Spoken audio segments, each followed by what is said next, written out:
Assalamualaikum warahmatullahi wabarakatuh. Selamat pagi saudara, semoga Anda dalam keadaan sehat dimanapun Anda berada. Senang sekali Sapa Aja dapat kembali hadir di hadapan Anda bersama saya Rizka Devi. Kali ini kita membahas terkait dengan menjaga konsistensi penegakan syariat di tengah arus pelanggaran. Saudara, sebagai daerah yang menerapkan syariat Islam, penegakan aturan menjadi bagian penting dalam menjaga ketertiban dan kehidupan masyarakat. Namun, di tengah perkembangan zaman, perubahan gaya hidup serta beragamnya bentuk pelanggaran, upaya penegakan syariat tentu memiliki tantangan tersendiri. Lalu, sejauh mana penegakan syariat di Kota Banda Aceh berjalan secara konsisten? Apa saja yang menjadi tantangan yang dihadapi petugas di lapangan dan bagaimana membangun kesadaran masyarakat agar kepatuhan terhadap syariat tidak hanya lahir karena adanya penindakan? Kita akan bahas hal ini secara lebih komprehensif. Sudah hadir di studio Kompas TV Ibu Roslina Ajalil, Kepala Bidang Penegakan Syariat Islam Satpol PP dan WH Banda Aceh. Assalamualaikum, selamat pagi Ibu. Waalaikumsalam warahmatullahi wabarakatuh. Baik, Ibu, terima kasih banyak sudah bergabung bersama kita. Ibu, ini kalau kita bicara bagaimana kemudian menjaga konsistensi penegakan syariat Islam, bicara di tengah banyaknya pelanggaran begitu yang terjadi. Sementara Ibu sebagai kepala bidang, sebenarnya bagaimana kemudian Ibu melihat kondisi penegakan syariat Islam di Banda Aceh sendiri, Bu, saat ini seperti apa? Ya, terima kasih. Kondisi hari ini di Kota Banda Aceh terkait dengan penegakan syariat Islam ini memang ada turun naiknya. Artinya kalau kita lihat di beberapa perbuatan tertentu itu ada penurunan yang sangat bagus gitu. Tetapi ada perbuatan-perbuatan lainnya yang mulai muncul. Nah, yang dulunya itu tidak pernah terlihat oleh kita atau dulu belum muncul dulunya. Nah, jadi memang perbuatan-perbuatan yang baru ini yang dulunya belum pernah ada tetapi itu masuk dalam kategori pelanggaran syariat, ini menjadi pantauan kita selama ini. Terus kalau misalnya kita lihat di kondisi tahun ini dibandingkan dengan tahun lalu, saya melihat penurunan tingkat pelanggaran syariat Islam di tahun ini lumayan menurun. Lumayan menurun Ya. itu untuk beberapa kasus tertentu yang memang grafiknya sudah ada sedari dahulu, Bu. Iya, benar. Nah, itu seperti apa, Bu? Mungkin dari kategorinya atau hal-hal seperti apa? Ya, dalam pemantauan kita di lapangan saat ini yang tinggi tingkat pelanggaran syariat itu untuk perbuatan ikhtilat. Ikhtilat itu bermesraan antara laki-laki dan perempuan yang mereka bukan suami istri. Itu yang tinggi di kita di Kota Banda Aceh, dan itu saat ini sudah banyak penurunannya. Kemudian yang kedua, kalau yang ikhtilat tadi kan memang perbuatan pidana ya, tetapi kemudian yang ada yang lainnya yang juga terlihat sudah mulai menurun sekarang, jauh penurunannya terkait dengan busana. Jadi busana kalau dulu kita melihat sangat banyak laki-laki misalnya yang memakai celana pendek di tempat-tempat olahraga bisa di lapangan Belang Padang, bisa di Stadion Hong Raya atau di jalan-jalan di seputaran Kota Banda Aceh. Kami melihat hari ini terjadi perubahan yang signifikan. Jadi meskipun masih ada, tetapi persentasenya sudah rendah. Sementara tadi Ibu juga sebutkan bahwa ada beberapa grafik atau tren tertentu begitu untuk perilaku-perilaku terbaru yang baru muncul, itu yang menjadi salah satu fokusnya. Kemudian itu seperti apa, Bu? Contohnya mungkin? Jadi kalau hari ini ada yang terbaru itu misalnya kalau dulu kita tidak menemukan misalnya ada perbuatan pelanggaran syariat via media sosial, itu kan tidak ada dulu. Hari ini di media sosial itu juga harus menjadi pantauan kami, dan beberapa yang sempat kami telusuri dan kita amankan ke kantor, ada yang kemarin sempat di proses cambuk, itu kan karena juga mereka melakukan perbuatan yang ikhtilat waktu itu, bermesraan di dalam mobil kemudian mereka live. Seperti itu sempat kemarin kan sudah dieksekusi. Ada beberapa lainnya tidak sampai ke proses pengadilan tetapi hanya sampai ke tingkat pembinaan di kantor untuk beberapa kali pertemuan. Berarti memang yang tadi kita bicara penegakan syariat artinya tidak pelanggaran ini tidak hanya terjadi langsung tapi juga ada yang faktornya bisa Iya, dipublikasi begitu. iya Artinya publik benar, juga iya, melihat begitu iya ya. benar benar. Sementara Bu kalau misalnya kita lihat banyak sekali pelanggaran yang tadi Ibu sebutkan sudah ditemui begitu. Kalau dari pihak Satpol PP dan WH sendiri itu untuk memastikan bahwa penegakan syariat Islam ini memang tetap dilakukan secara konsisten itu seperti apa Bu? Setiap harinya mungkin atau dalam seminggu atau dalam per bulan itu apakah ada tindakan yang dilakukan atau seperti apa? Iya, setiap hari kita melakukan patroli rutin itu full 24 jam. Jadi petugas kita ada yang mereka kena shift pagi, ada yang sore. Kalau pagi itu sampai jam siang, kemudian setelah zuhur ada shift berikutnya yang mereka nanti pulangnya di selesai maghrib. Kemudian setelah maghrib ada shift berikutnya, ada 2 kalau malam. Yang 1 regu itu sampai 2 regu, 3 regu malam, 2 regu sampai jam 12 malam, 1 regu sampai pagi. Jadi di kantor di Satpol PP WH Kota Banda Aceh itu 24 jam itu ada petugas yang berpatroli. Hanya saja barangkali karena kita personil tidak banyak, jadi kan tidak sempat dalam waktu yang bersamaan kita mendatangi banyak tempat. Kadang-kadang misal ada juga itu keluhan dari masyarakat ketika memberi laporan ke kantor via call center, kemudian tidak segera ditindaklanjuti. Barangkali ini perlu juga kami sampaikan ke masyarakat supaya masyarakat dapat memahami. Terkadang saat laporan ini masuk ke call center, petugas kita sedang di tempat yang lain karena ada penangkapan oleh warga misalnya. Jadi begitu ada penangkapan kita proses dengan pihak Gampung sampai kemudian dibawa ke kantor, sampai ke kantor petugas kita kan menjaga karena akan datang keluarganya dan sebagainya gitu. Sehingga ada laporan yang di waktu yang seperti itu teman-teman nggak bisa tidak bisa langsung menindaklanjuti. Baik. Berarti memang harus dibagi waktunya ketika memang laporan itu masuk ke kantor begitu ya.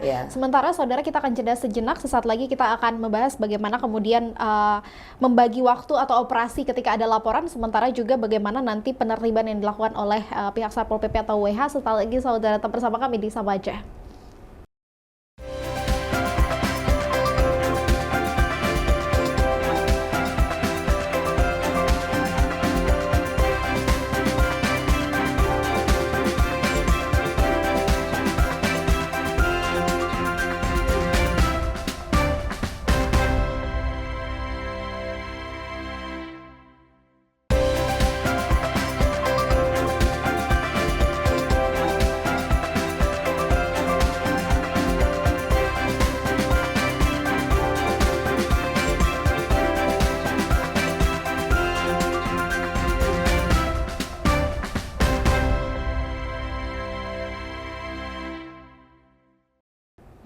Ya, saudara, terima kasih Anda masih bersama kami di Sapa Aceh. Kita masih membahas terkait dengan menjaga konsistensi penegakan syariat di tengah arus pelanggaran. Nah, saudara, tadi kita sempat bicara bagaimana kemudian Ibu, kalau kita lihat ada patroli-patroli harian yang memang dilakukan oleh tim begitu untuk bisa memastikan bahwa minimnya pelanggaran yang terjadi di Kota Banda Aceh sendiri. Sementara Ibu, tadi kalau kita bicara bahwa patroli itu tidak hanya dilakukan ketika ada operasi atau ketika ada kasus yang menjadi perhatian publik, benar kan? Artinya memang ini hal yang rutin dilakukan. Sementara Ibu, kalau kita melihat bagaimana ketika dilakukan penertiban, sebenarnya ketika turun ke lapangan pasti petugas berhadapan dengan masyarakat yang karakternya tentu berbeda-beda. Nah, itu seperti apa Bu untuk menghadapinya atau tantangan terbesar yang dihadapi itu seperti apa?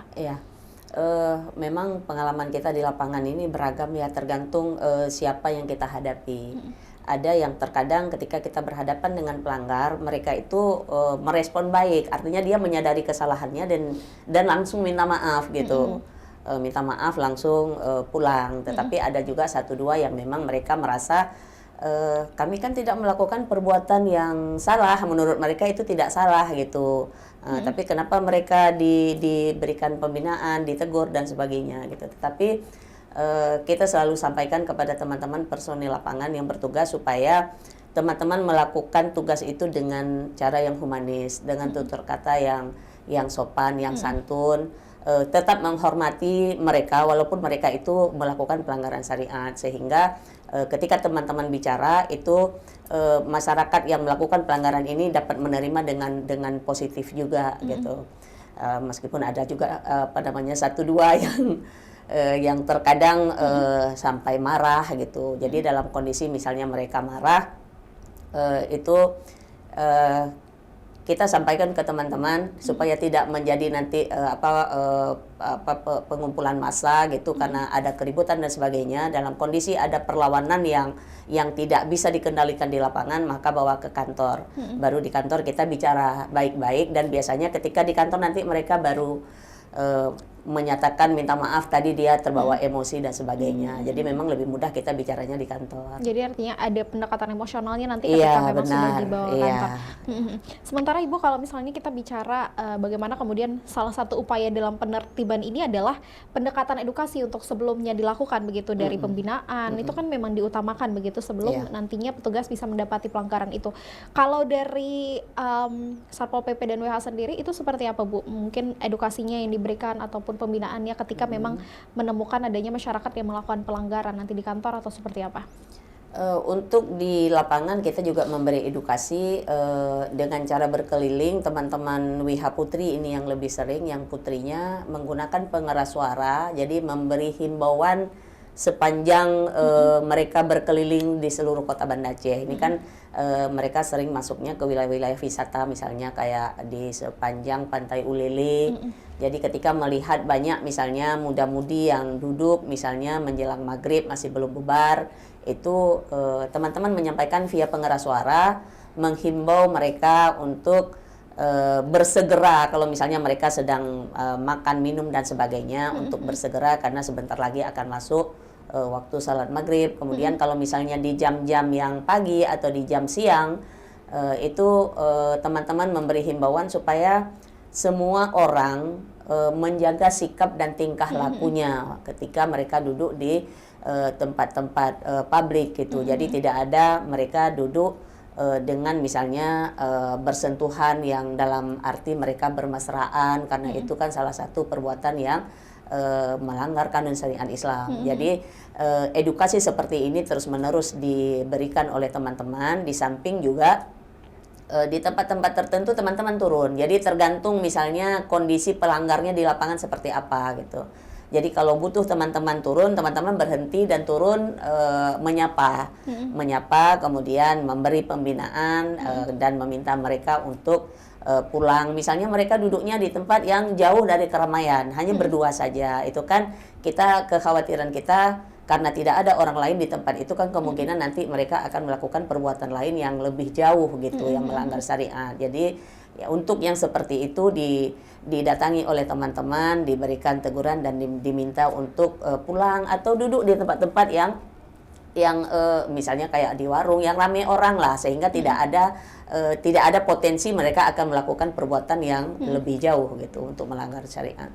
Sementara Bu, tadi Ibu sampaikan juga bahwa memang edukasi ini sudah dilakukan, pembinaan juga dilakukan, kemudian juga sosialisasi ini terus digencarkan. Tapi menurut Ibu, Bu, sebenarnya apa yang menjadi penyebab masih sering terjadinya pelanggaran syariat? Meskipun memang aturan-aturan tadi dan sosialisasi tadi itu sudah disampaikan kepada masyarakat langsung. Seperti apa, Bu? Saya melihat memang ada beberapa penyebab barangkali ya, kondisi pelanggaran syariat Islam masih terjadi gitu. Padahal kita berbagai upaya sudah kita lakukan. Salah satu barangkali hari ini ada pergeseran nilai gitu, pergeseran nilai yang misalnya kalau dulunya itu anak perempuan misalnya dulu sebelum maghrib itu sudah harus tiba di rumah.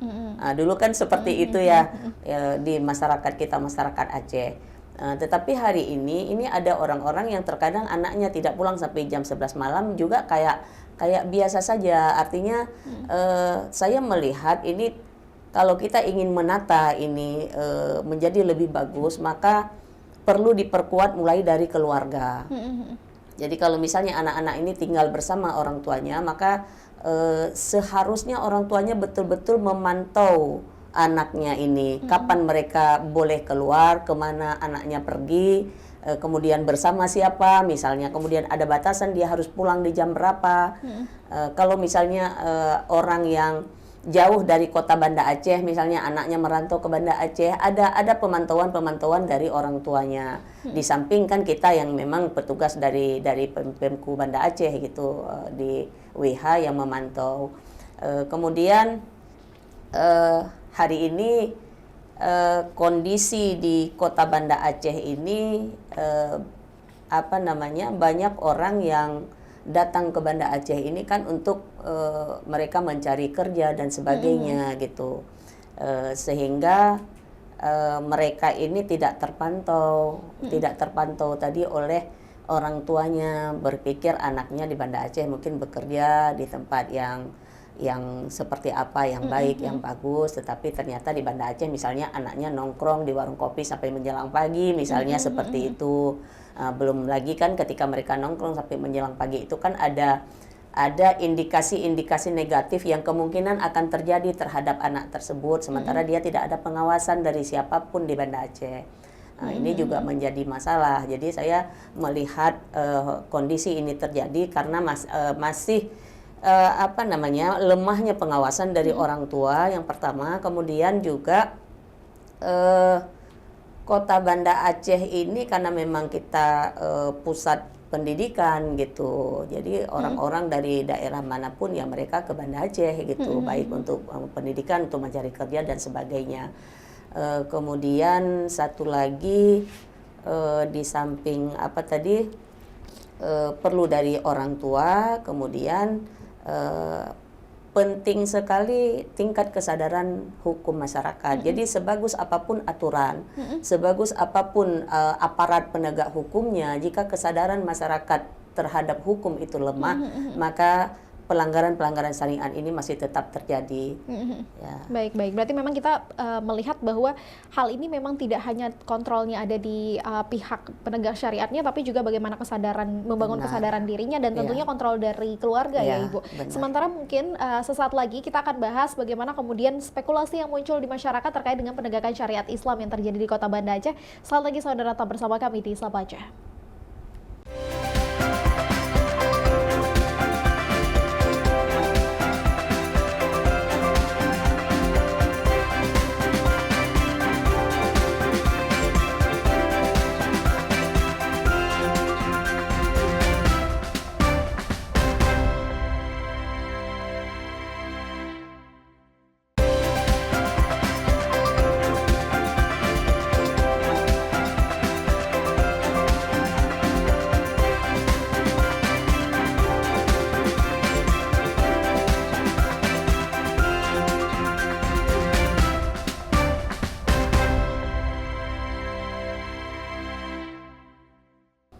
Ya saudara, terima kasih Anda masih bersama kami di Sapa Aceh. Kita masih membahas terkait dengan menjaga konsistensi penegakan syariat di tengah arus pelanggaran. Ibu, tadi sempat kita bicara bagaimana kemudian Satpol PP dan WH ini menyasar dari segala elemen masyarakat, tentunya tidak hanya mahasiswa, kemudian juga dengan rentang usia pertengahan sampai kemudian usia lanjut begitu. Sementara Ibu, kalau misalnya kita mendengar bahwa banyak sekali muncul anggapan atau spekulasi di masyarakat di mana masyarakat itu menganggap bahwa penegakan syariat itu hanya menyasar pelanggaran-pelanggaran tertentu atau kelompok masyarakat tertentu nih Bu. Bagaimana kemudian Ibu bisa menjelaskan terkait dengan hal ini Bu? Ya, memang kami juga membaca itu di akun Satpol itu kami juga membaca ada kritik dari masyarakat atau pertanyaan-pertanyaan yang terkait dengan yang ditanyakan barusan. Tetapi perlu kita sampaikan ke masyarakat bahwa dalam penegakan hukum kita di Satpol PP WH Kota Banda Aceh ini tidak membeda-bedakan. Artinya siapapun pelakunya itu tetap akan diproses. Tetapi kan untuk memproses sebuah kasus ini kan ada tahapan-tahapannya. Artinya ketika misalnya teman WH menangkap di lapangan atau misalnya ditangkap oleh warga dan juga oleh masyarakat, kemudian masyarakat serahkan ke Satpol. Ini kan sampai ke Satpol PP WH nanti itu diperiksa oleh penyidik, karena memang itu kan ranahnya penyidik gitu, PPNS. Jadi ada penyidik kita yang nantinya mereka akan melakukan penyelidikan dan penyidikan sampai kemudian mereka nanti mengambil kesimpulan apakah pelaku pelanggaran yang bersangkutan ini nanti akan diteruskan ke pengadilan atau tidak. Kemudian di situ nanti kan diperlukan kayak misalnya perlu barang bukti, perlu saksi yang melihat misalnya kejadian itu terjadi dan lain-lain yang memang itu menjadi tahapan dan ketentuan yang ditelusuri oleh teman-teman penyidik. Jadi ketika misalnya ditangkap oleh masyarakat, saya kalau misalnya dihubungi oleh pihak masyarakat ketika ada yang pelaku pelanggaran diamankan di kampung, saya sering menyampaikan dulu ke pihak kampung, Bapak duduk dulu dengan perangkat kampung, dimusyawarahkan dulu, ini mau diselesaikan di kampung atau diserahkan ke Satpol. Jadi kalau misalnya ini diserahkan ke Satpol, ke WH, maka pihak kampung harus menyediakan 2 orang saksi yang tadi saat penangkapan. Karena tanpa saksi kita tidak bisa meneruskan ke pengadilan. Kan sampai ke di persidangan hakim akan minta saksi. Jadi kalau misalnya saksinya dari Satpol sementara yang tangkap masyarakat kan tidak bisa dari Satpol saksinya gitu.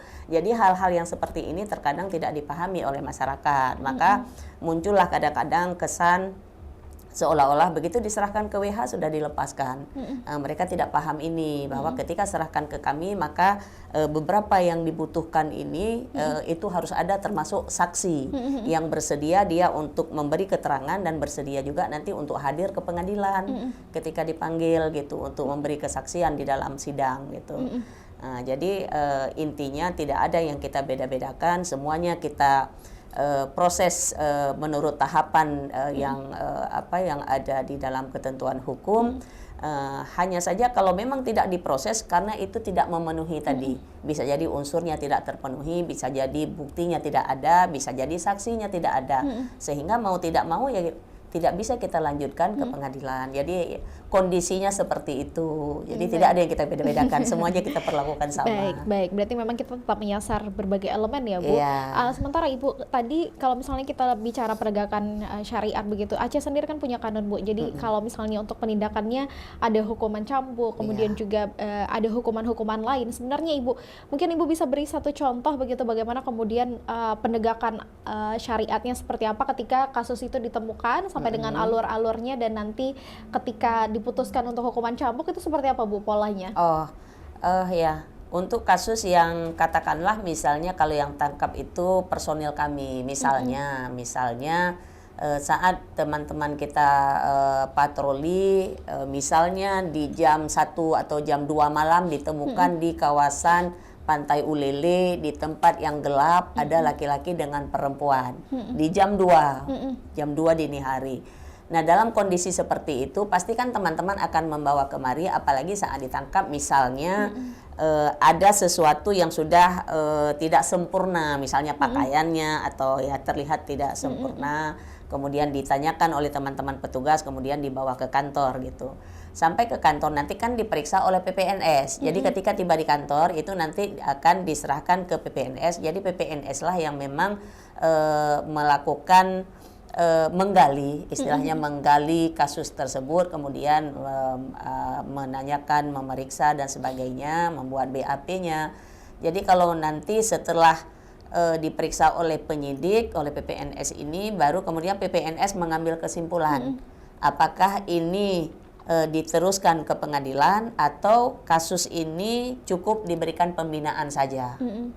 Tidak diteruskan ke pengadilan misalnya dengan pertimbangan-pertimbangan tertentu dari penyidik. Jadi untuk yang tidak diteruskan ke pengadilan dengan argumen tertentu dari penyidik, maka itu diserahkan nanti ke bidang saya, penegakan syariat Islam, untuk kita berikan pembinaan kepada pelanggar yang bersangkutan.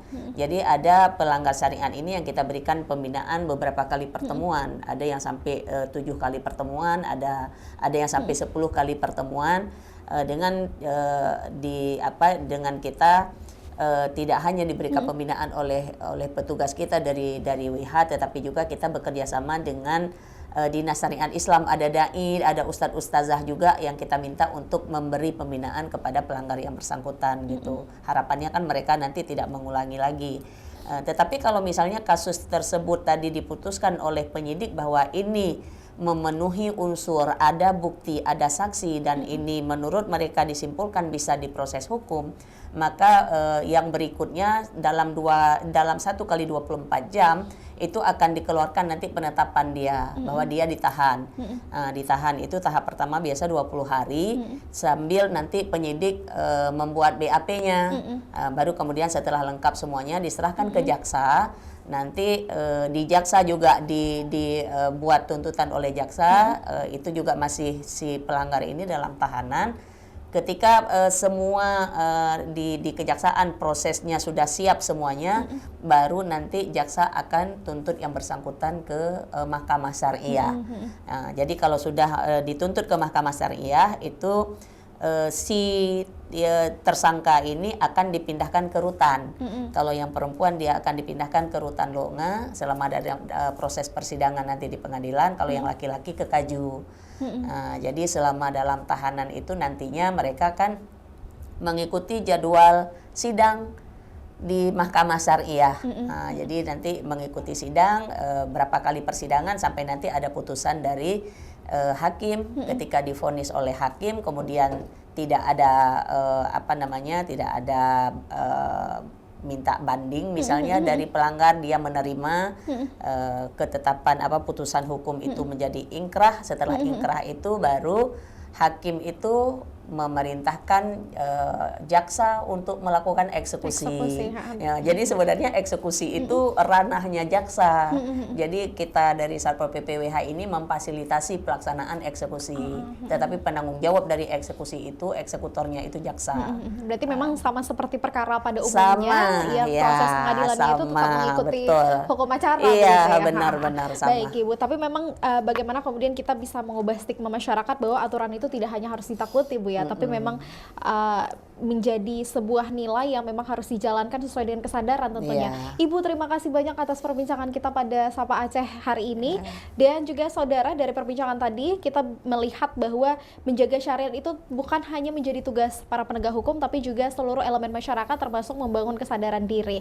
Dan juga jangan lupa saksikan Sapa Aceh setiap hari Senin, Rabu, dan Jumat di Kompas TV Aceh. Saya Rizka Devi, pamit undur diri. Sampai jumpa. Wassalamualaikum warahmatullahi wabarakatuh.